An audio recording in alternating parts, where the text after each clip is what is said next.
c'est redoutable pour moi de succéder à M. Triquet. Je n'ai ni la culture, ni le verbe de mon prédécesseur à cette table.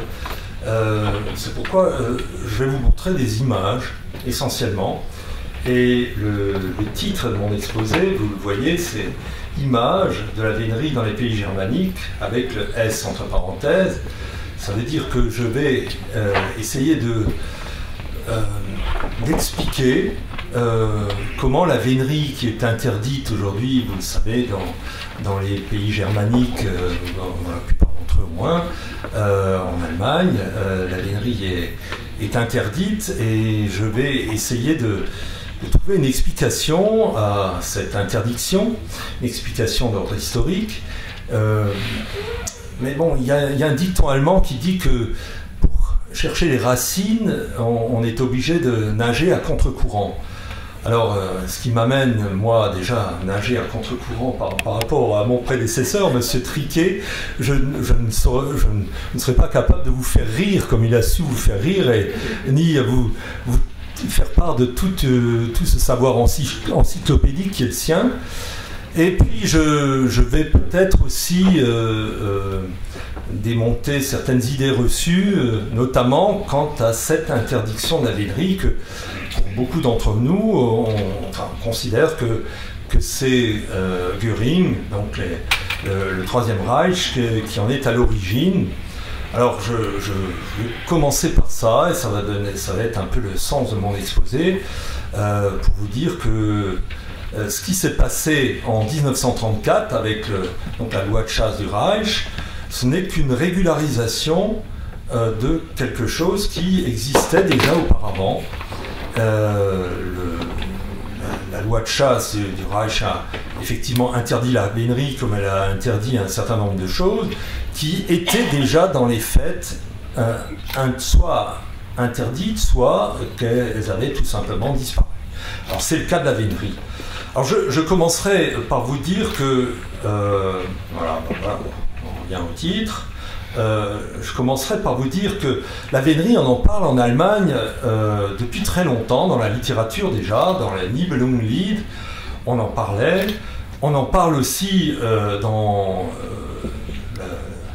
la chanson de Tristan, dans Tristan und Isolde de Gottfried de Strasbourg. Il est question de vénerie dans des termes absolument merveilleux, où on parle de la curée, la façon dont il faut s'y prendre pour dépecer un cerf, etc., etc. Donc il est déjà question de vénerie très tôt en Allemagne. On n'a pas d'image de cela, mais on en a dans un très beau recueil qui s'appelle, dans un manuscrit qui s'appelle Codex Manesse, et qui se trouve à la bibliothèque universitaire de Heidelberg, où on a, par exemple, ce que vous voyez là, la vénerie du lièvre qui est représentée là, ou la vénerie du cerf, voire même celle du sanglier, où il arrive qu'un veneur soit obligé de tout faire pour échapper aux redoutables défenses de l'animal qu'il chasse. Donc des images, on n'en manque pas. On en a dans d'autres manuscrits, comme celui-ci, qui est conservé dans un monastère en Autriche.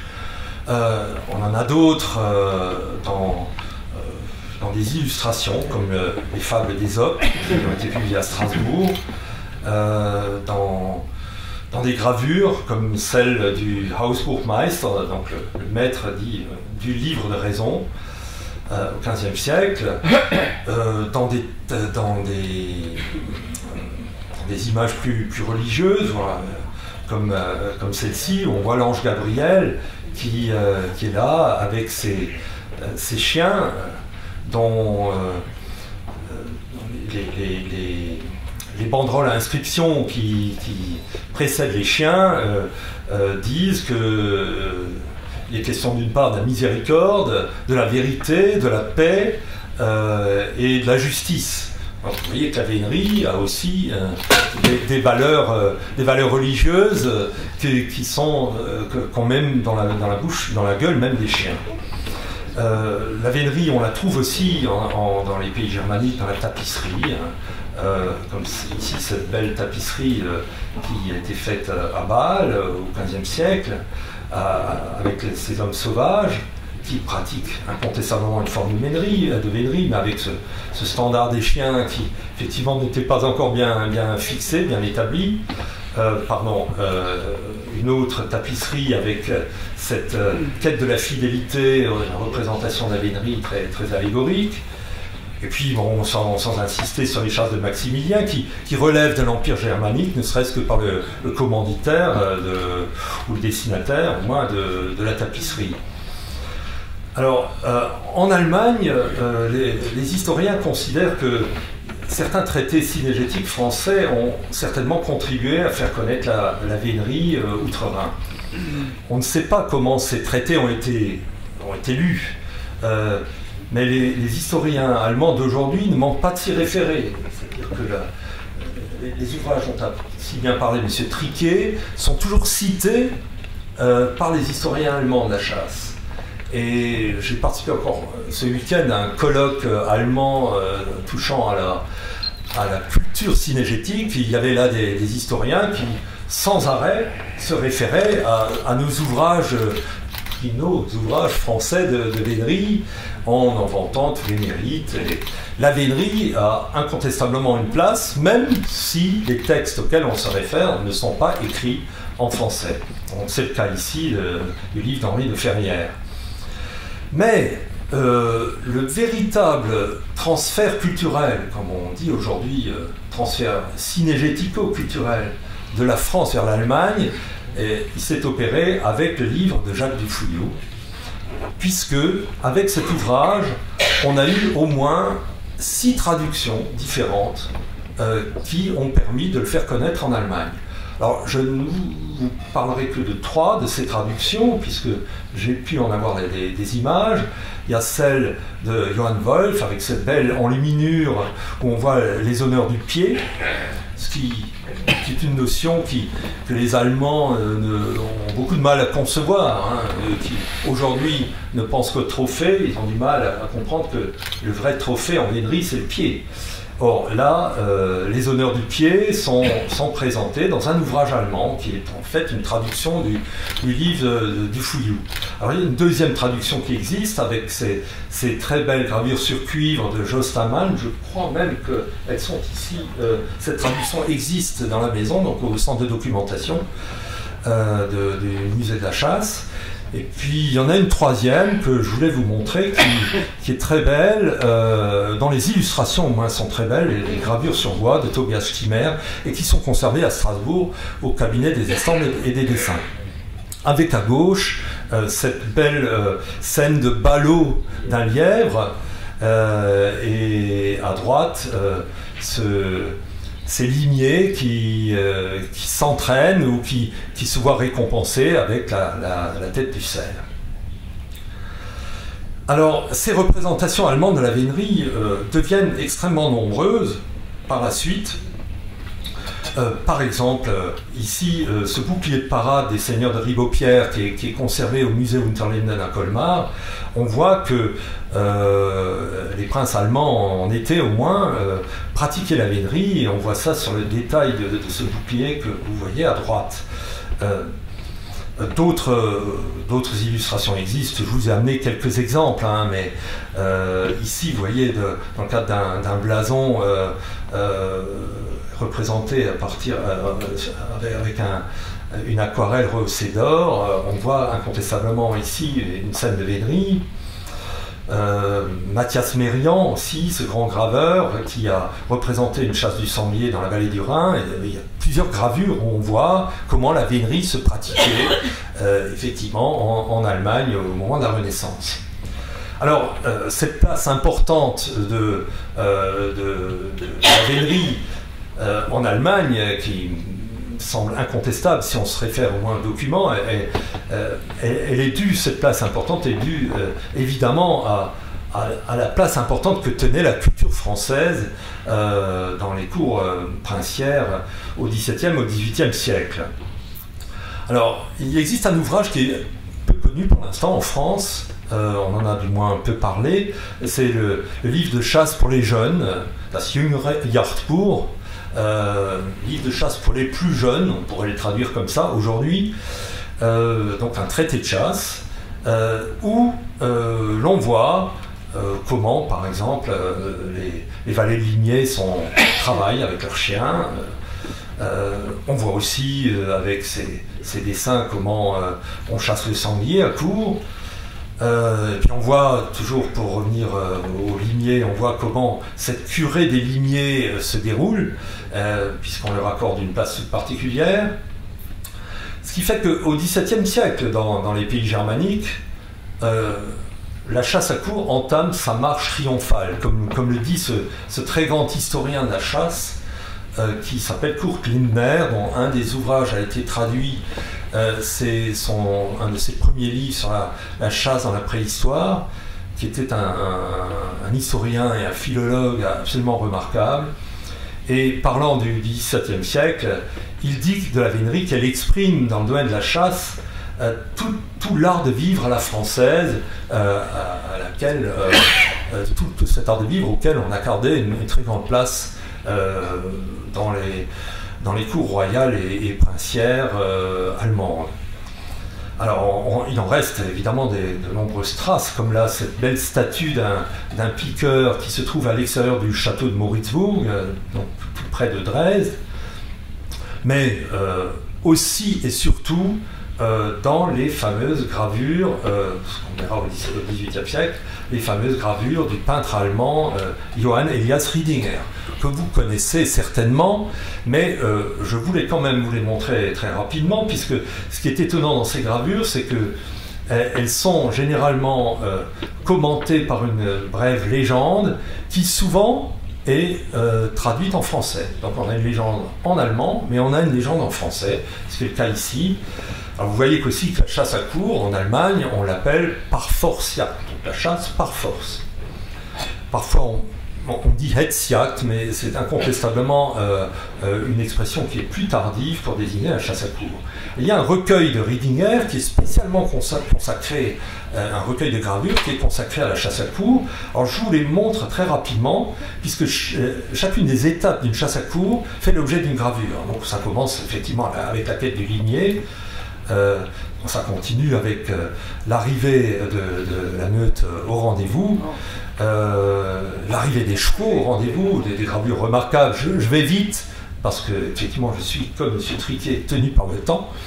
Et le petit déjeuner des piqueurs et des valets de limier, la mise en place des relais pour le maître d'équipage, l'arrivée des princes ensuite au rendez-vous, l'arrivée à la brisée, donc juste avant l'attaque, et ensuite le lancer du cerf par un limier conduit au trait. Et puis l'attaque du cerf par la meute elle-même, menée par le piqueur. Alors je vous ai traduit en bas ce qui est écrit en allemand, parce que là, dans ce recueil-là, il n'y a pas de traduction française.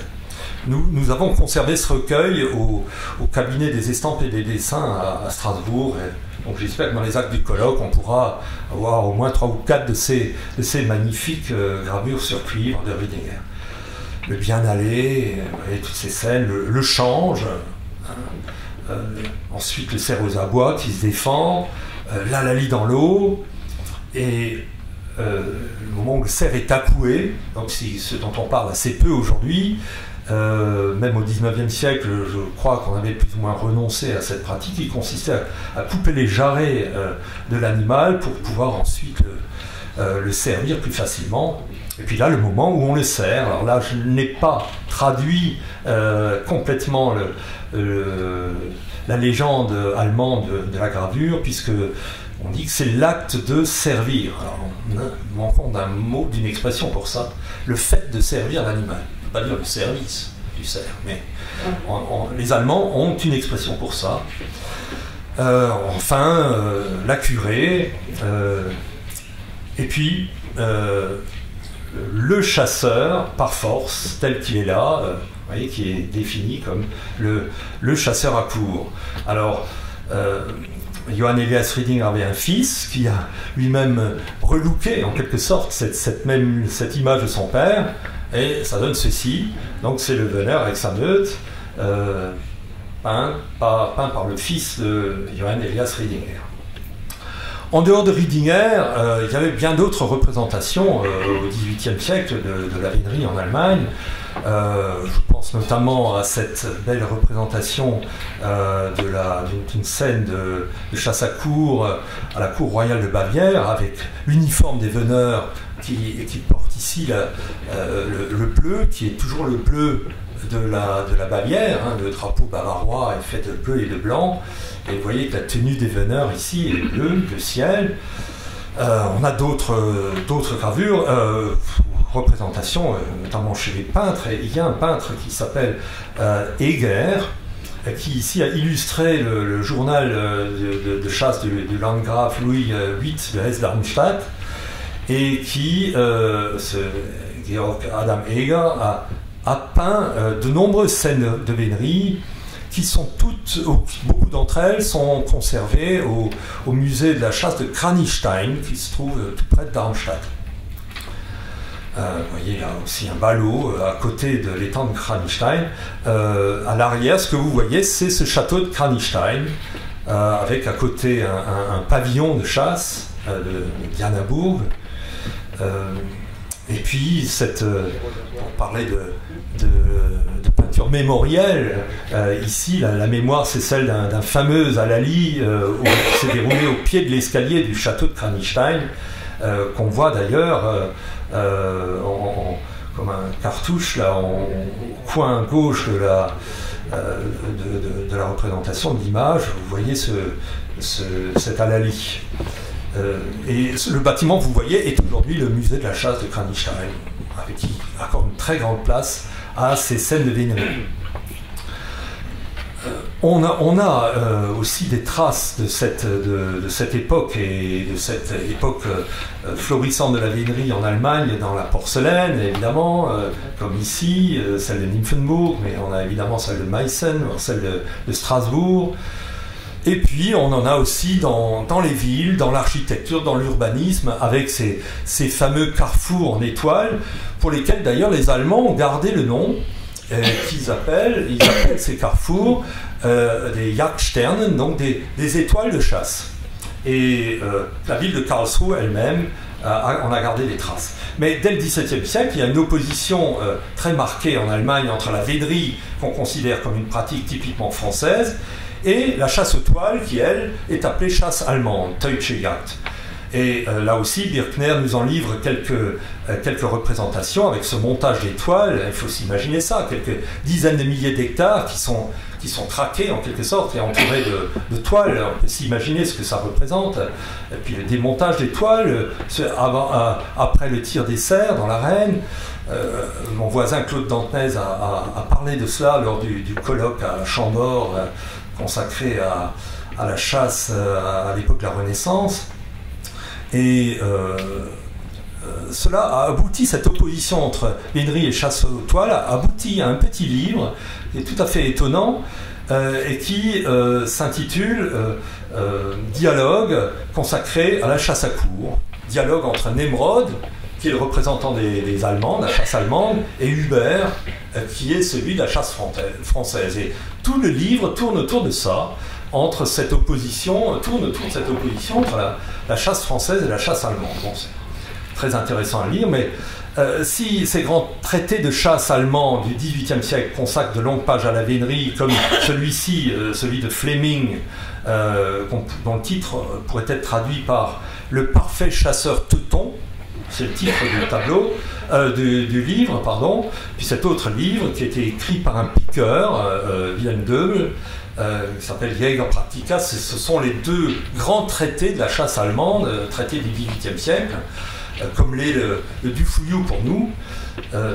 Et bien, ces deux livres-là parlent longuement de la vénerie, mais dans ces livres, on parle surtout, au niveau de la vénerie, on parle surtout du valet de Ligné, du travail du valet de Ligné, qui est considéré comme l'ancêtre du chien de rouge. Alors, ce grand art du valet de Ligné, on en a rendu compte un peu ici, dans le catalogue de l'exposition qui vient de se dérouler au musée de la chasse et de la nature, dans nos locaux là, et a été reproduit dans ce catalogue une une cible où l'on voit tout l'art du valet de lignée qui, ici, doit déjouer les ruses d'un cerf et qui doit tout faire pour ne pas prendre de change. Hein, la difficulté du travail sur la voie qui est rendue ici par ce dessin de Birkner.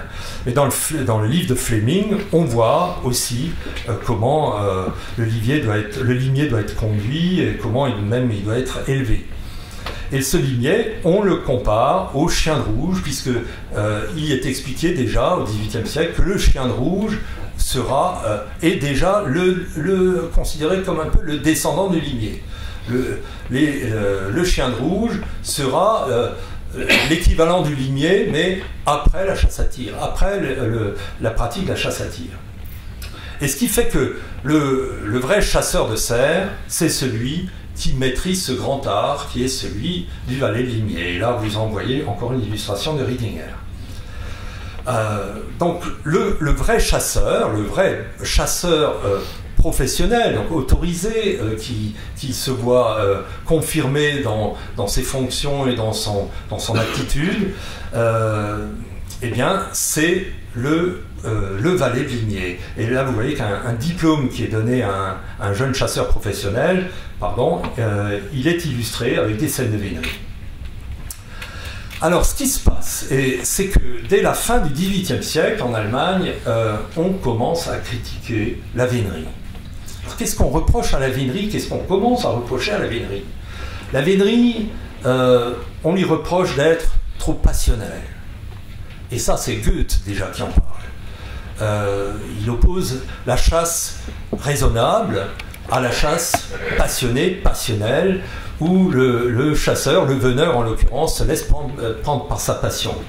La vénerie aussi serait trop dangereuse, le risque de tomber de cheval, ce qui pour un prince peut être catastrophique, puisque l'État risque de se retrouver sans dirigeant. Elle serait aussi trop ostentatoire, pas assez discrète. Goethe parle même d'une chasse trop bruyante. Et puis, on lui reproche de manière très étonnante d'être trop onéreuse. Alors, pensez ce que pouvait être une chasse aux toiles par rapport à l'entretien d'un équipage. Une chasse aux toiles coûtait évidemment beaucoup, beaucoup plus cher.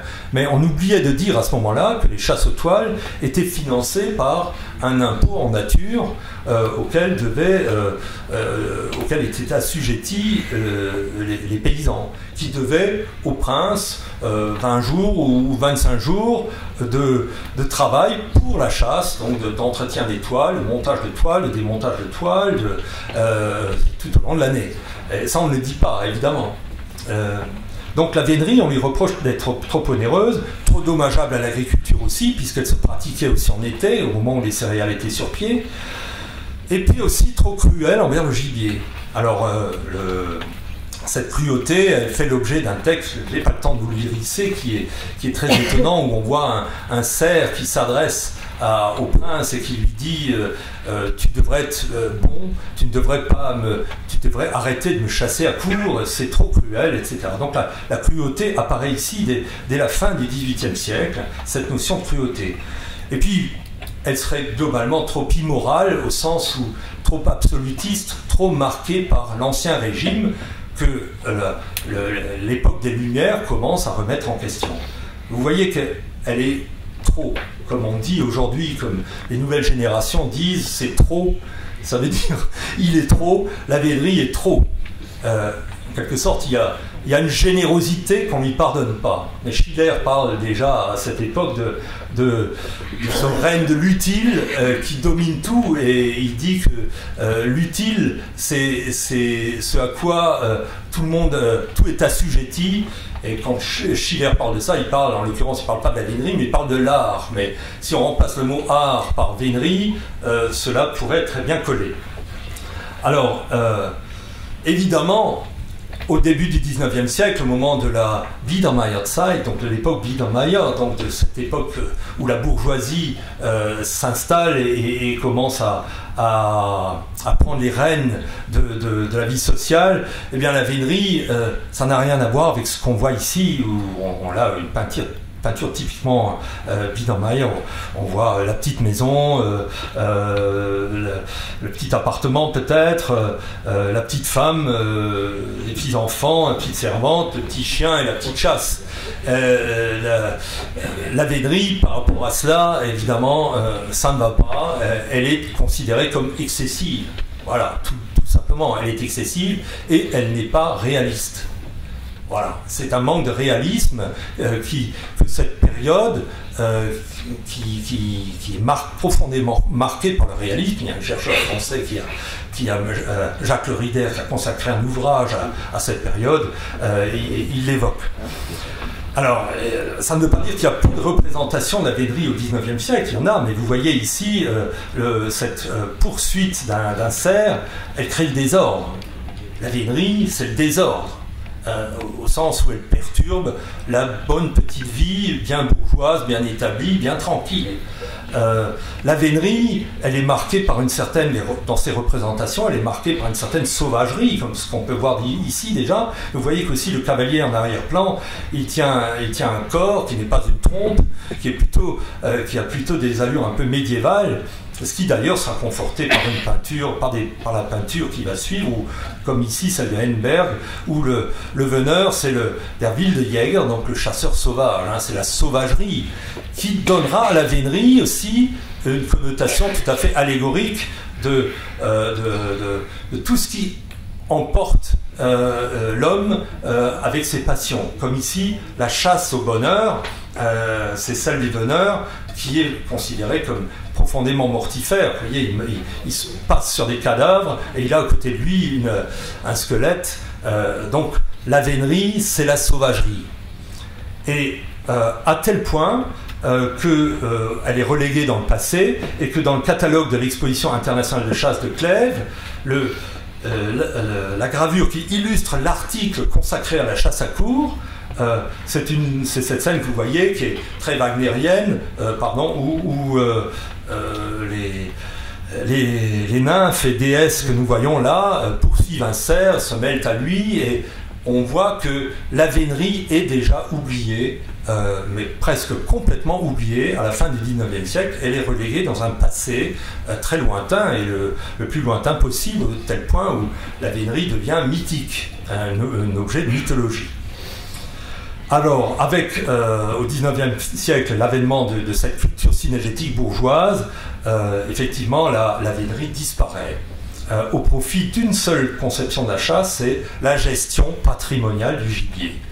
Puisque on a ce souci de gérer le gibier comme on gère un patrimoine et comme on gère les forêts, en l'occurrence. Je n'ai pas le temps de développer ça. Alors, la vénerie disparaît, sauf Guillaume II, qui chasse encore un peu dans cette forêt périurbaine à Grunewald, près de Berlin, et avec cette ambiance un peu anglomane qui était celle de l'époque, Guillaume II conserve. Il y a même une photo qu'on peut voir, et avec à la Saint-Hubert une chasse traditionnelle où la population était conviée et voyait ce qui se passait, c'est-à-dire qu'on lâchait un sanglier d'un enclos et les veneurs poursuivaient ce sanglier. Et évidemment, le monde synégétique de l'époque condamnait déjà ce mode de chasse. Donc là, vous voyez qu'on se trouve à la fin du XIXe siècle, et la revue synégétique d'Herr-Weidmann se moquait de cette chasse qui se déroulait dans cette forêt périurbaine de Berlin. Alors aujourd'hui, qu'en est-il de la vénerie?